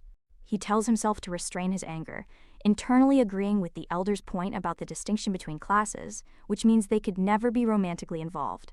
He struggles to hold back his fury, knowing it's entirely the elder's fault that his mother's death was trivialized and the lady was condemned for associating with him. He knows the lady only meant to repay him for his help, but after learning his circumstances, she showed him undeserved kindness out of pity, something everyone would point out. He realizes that if he were to raise his voice right now, everyone in the village would just call him unappreciative, believing that anger is an emotion he's not allowed to feel. Dong-yi calmly explains his anger, stating the elder spoke of his mother's death as if it were a good thing. The elder is stunned into silence as Dong-yi internally realizes the only emotions he's permitted to express are ones that will make him appear pitiful and nice to the villagers. He acknowledges the elder's concern, but states that calling her death a blessing is an inappropriate way to think about it. As the elder stammers and the villagers murmur, Dong-yi knows he must restrain himself to keep people on his side, but another villager questions if he really shifted the blame. An old woman notices the commotion and asks Dong-yi if he has any idea what's happening, but he claims to be clueless. She dismissively agrees, remarking that news barely reaches his isolated house, so of course he wouldn't know what's going on. Realizing her comment might have been rude, she quickly backtracks and insists she didn't mean it in a bad way. She stammers that villagers aren't avoiding him, just giving him space. Dong-yi admits her strong reaction is actually more hurtful. She mentally kicks herself for her big mouth, frantically trying to figure out how to change the subject before it gets more awkward. Suddenly spotting someone approaching, she excitedly calls out to the miss, catching Dong-yi completely off guard with the unexpected arrival. Delighted by the visitor's consistent presence, she gleefully rushes inside, telling Dong-yi to take his time with the noble lady. Left alone, Dong-yi stands frozen for a moment, his heart thumping in his chest as he processes the sudden encounter. His mind races as he wonders why she would come. He immediately assumes she's here to reproach him for his disrespectful behavior, a punishment he feels he deserves for acting up in front of a noble. He thinks it wouldn't be strange to get a beating right now, but flinches when a hand lands on his shoulder. He knows he should be begging for forgiveness, but his mind goes blank as his heart thumps loudly. Yan speaks first, calmly stating that her gift seems to have upset him. Startled by her directness, he whips around, trying to stammer out an explanation for his behavior from the day before. Yan gently smiles, pleased that she finally has his attention. She then asks if he would please spare her a moment. She squeezes his arm for emphasis, repeating her request. Internally, she recognizes his flustered reaction, thinking to herself, "This again." She observes that he is blushing furiously, his face flushing a deep red as he pointedly avoids making eye contact with her. As he turns away in embarrassment, she can't help but find his shy demeanor cute, prompting her to question her own intentions. She thinks about her feelings, clarifying that she doesn't want to marry him and become human like her acquaintance Sion did. Instead, she realizes that simply being in his company is a blissful experience, and that his happiness has become her ultimate desire. This desire manifests as a dark, violent urge to get rid of anything that could ever harm him, a thought visualized through a brutal scene of blood-soaked skulls and spider lilies. After confronting this intense, protective, and violent new instinct within herself, she is left with one simple, profound question: is this love? While searching the woods, a villager sighs and asks his friend, Dunam, how the distraught Guidong is holding up. Dunam reports that he took him home, but the poor man was so overwhelmed with grief that he eventually fell asleep crying. The men exchange concerned glances, their grim expressions showing they understand the gravity of the situation and the unlikelihood of a happy ending. As dusk approaches, their leader decides to call off the search for the day, planning to resume their efforts in the morning. One man wonders what to tell Guidong, but another scoffs, believing he must already suspect what happened to Okbun in the mountains. A tear slips down Donam's cheek as he is overcome with guilt, whispering to himself that this entire tragedy is his fault. He blames himself completely, remembering that this only happened because he was the one who recommended the fateful proposal spot to Guidong. He reflects that just because nothing bad had ever happened to him in that area, it was foolish to assume it was safe. His realization that the mountains aren't safe at night is punctuated by a grim discovery: Okbun's broken hair ornament lying discarded in the dirt, a silent testament to her fate. Watching the search party from the shadows of the forest, the Gumiho who had been arguing with Yan wonders if they finally found the evidence. The Gumiho lounges in a tree, asking what Yan will do now that evidence was found, reminding her she was told not to leave traces. She scoffs, admitting she doesn't understand why Yan would even want to return the body to the villagers in the first place. As Yan teleports away in a flash of green light, the Gumiho watches from the shadows, certain that this compassionate decision will come back to haunt her later on. Elsewhere, Dong-yi is completely out of breath, gasping for air and sweating profusely as he tries to keep up with the miss. He complains about how far they're going, noting the sun is setting and he's not in a position to leave his house. She keeps pulling him along, ignoring his protests until he shouts in frustration, begging for her to please listen to him. Yan snaps back that he talks a lot, insisting they're almost there. Dong-yi retorts, asking how many times she's said that. She insists they're really close and tells him to be quiet, giving his arm a sharp yank to pull him forward. Dong-yi pants heavily, completely stunned by her physical power and wondering how a noble lady could possibly be so strong. He realizes it's not just her strength. They have been walking for about an hour without any rest, and yet she hasn't even broken a sweat, showing no signs of fatigue at all. Yan smacks Dong-yi's face to get his attention, halting him mid-sentence and announcing that they have finally arrived at their destination. His gaze lifts, and what he sees is so breathtakingly beautiful that it renders him completely speechless, his previous complaints instantly forgotten. From the mountaintop, the entire village unfolds below them in a stunning panorama, bathed in the warm, golden light of the setting sun that glitters across the landscape. The scenic view of the village from the mountaintops makes his heart thump in his chest, captivated by the incredible sight. He takes in the sunlight streaming through the foliage and the gentle presence of the woman standing beside him. He realizes that everything within his line of sight, including the mist, was so blindingly beautiful in that perfect moment. Yeon turns to him with a soft, knowing smile, her features illuminated by the warm, sparkling light, looking more beautiful than he has ever seen her before. Staring at her, Dong-hee admits to himself that he couldn't help but fall in love with it all. As they stand together in the golden light, his heart begins to pound in his chest, the sound echoing his newfound realization. But his joy is short-lived as reality sets in. He turns away, face hardening as he tells himself he has to stop. Dong-hee's harsh words echo in the quiet landscape, as he firmly tells Yeon he doesn't want her visiting him anymore. He adds that she has already done more than enough to repay him. Yeon reaches out, trying to protest his sudden rejection. Before her hand can make contact, he snatches his arm away, leaving her stunned and calling out his name in disbelief. He turns his back on her, creating a physical and emotional distance as he states they shouldn't grow any closer. Completely bewildered by his sudden coldness and rejection, Yeon can only manage to ask a single heartbroken question: why?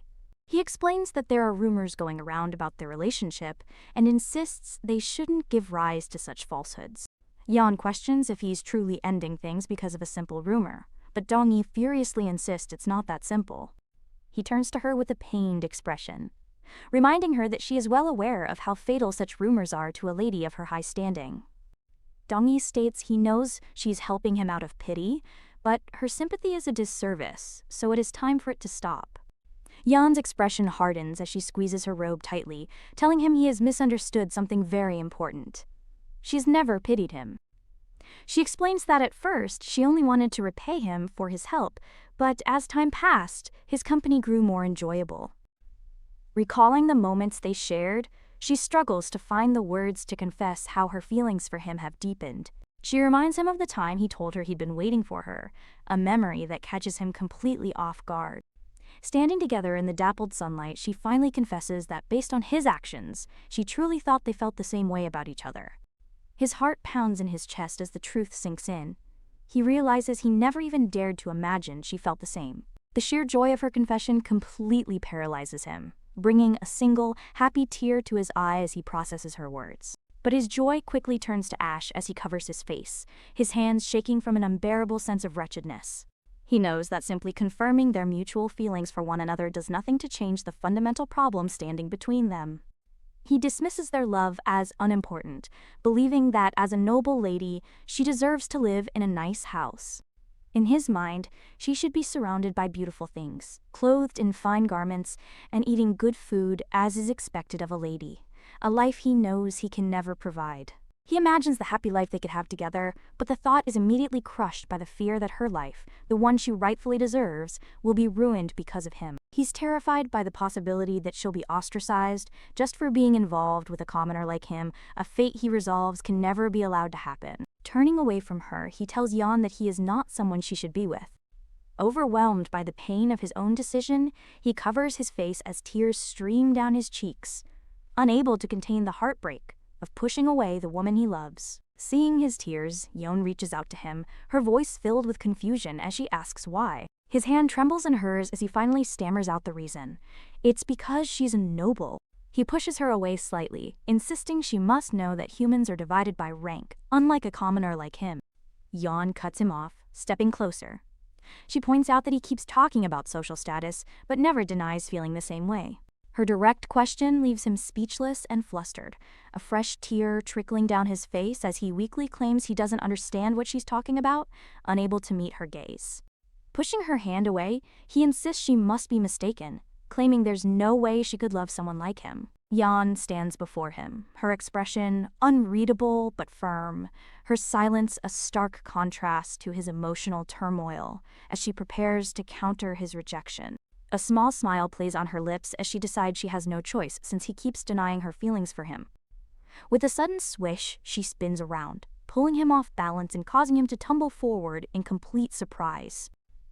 Before he can even finish his question, she begins to untie the dark green ribbon holding her hair in place. As the ribbon falls away, her hair transforms from dark brown to a cascade of brilliant flowing white, revealing her true, non-human nature to the shocked Dong-yi, who has fallen to the ground. She steps towards him with a confident smile, asking what he thinks. Since she isn't human, their status no longer matters. Leaning in close to his utterly dumbfounded face, she lets out a small, playful laugh, enjoying his complete and total shock at her sudden transformation. In a surprising display of strength, she brushes past his defenses and pins him against a large tree, leaving him no room to escape her sudden advance. She gives him a triumphant, almost predatory grin, her eyes gleaming with confidence as she asks him if she's right about their status no longer being an issue between them. As a single tear escapes his eye, Dong-yi finally understands. He recalls the words of another, realizing in this moment that what Sion had told him was actually true all along. His face flushes as he's overwhelmed by her touch and the truth of her words. In that moment, he finally accepts that what he's been feeling all along was truly love. Later that evening, a somber mood settles over the village as night begins to fall, the earlier commotion having died down. Guidong stands alone before a closed gate, his expression hollow as he grieves for the missing Okbun. His grief follows him into his sleep, where a nightmare causes him to cry out her name in anguish. He dreams of her last happy words to him, where she was cheerfully thanking his friend Dunam and promising that the two of them would visit him the next day, a promise now tragically broken. He wakes with a sudden gasp, clutching his chest as the painful reality of his loss crashes down on him once more. Elsewhere, his friend Donam trudges home, panting with exhaustion after the long and fruitless search for Okbun in the mountains. He swings open the door to his home, cheerfully calling out for someone named Sion, but is met only with an eerie silence. Standing in the empty courtyard, he freezes as a sudden, inexplicable chill runs down his spine, sensing that something is terribly wrong. He steps cautiously into the darkened house, his voice trembling as he calls out for Seon. He begins to rattle with fear as the oppressive silence continues to stretch on. The village women are already gossiping, immediately blaming the Gumiho for Seon's condition, noting her illness began right after the creature visited. While one woman doubts it, another viciously claims the fox ate its own child, insisting it would be capable of any evil. Overhearing their fearful chatter, Dunam becomes utterly convinced that the Gumiho is the one responsible for his wife's sudden collapse. He collapses beside his wife's still form, his entire body trembling with a mixture of fear, grief, and overwhelming helplessness. Squeezing the bedding in frustration, tears stream down his face as he's overcome by despair, crying out and questioning why such tragedy keeps striking his life without reason or warning. Gently caressing her cheek, he sits beside her bed, his heart breaking as he quietly questions their cruel and sudden fate. His mournful vigil is suddenly interrupted by the sound of someone pointedly clearing their throat, startling him out of his grief. He swings the door open to find a physician has arrived, a small but desperate glimmer of hope in his dark situation. The physician immediately scolds him for leaving his gate unlocked, especially since someone just died in the village. Dunam, preoccupied with his own tragedy, can only apologize and beg the man to see his wife. With a reluctant sigh, the physician agrees to examine her. As Dunam fidgets anxiously, the man presses his fingers to Sion's wrist to check her pulse. The physician's eye twitches as he checks her pulse, his expression unreadable. He then sits back in a heavy, prolonged silence. Noticing the physician's grim demeanor, Dunam nervously asks what's wrong. The doctor avoids the question, suggesting they speak privately outside. Outside in the dark courtyard, the atmosphere is thick with tension. Dunam fidgets nervously, bracing himself for the physician's diagnosis. Instead of discussing her health, the physician asks a strange and personal question, wanting to know where Dunam met his wife. A confused Dunam asks why, his mind immediately jumping to the terrifying possibility of the plague. The physician dismisses this, instead changing his question to ask about Sion's life before their marriage. Losing his patience, Dunam demands to know what her past has to do with her current state, shouting about her pulse. The physician's face is grim as he delivers the shocking news, explaining her pulse reveals a problem unrelated to her health. The doctor finally reveals the unbelievable truth he discovered while examining Sion. He declares with certainty that her pulse is not that of a human being, completely shattering Dunam's understanding of his wife.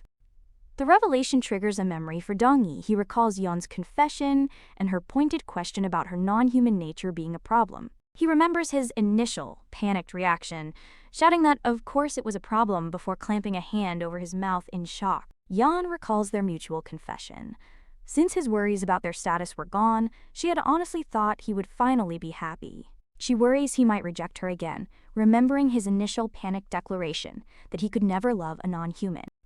Dongyi spins to face her, calling her Miss. She corrects him, saying to call her Yeon before he asks to question her.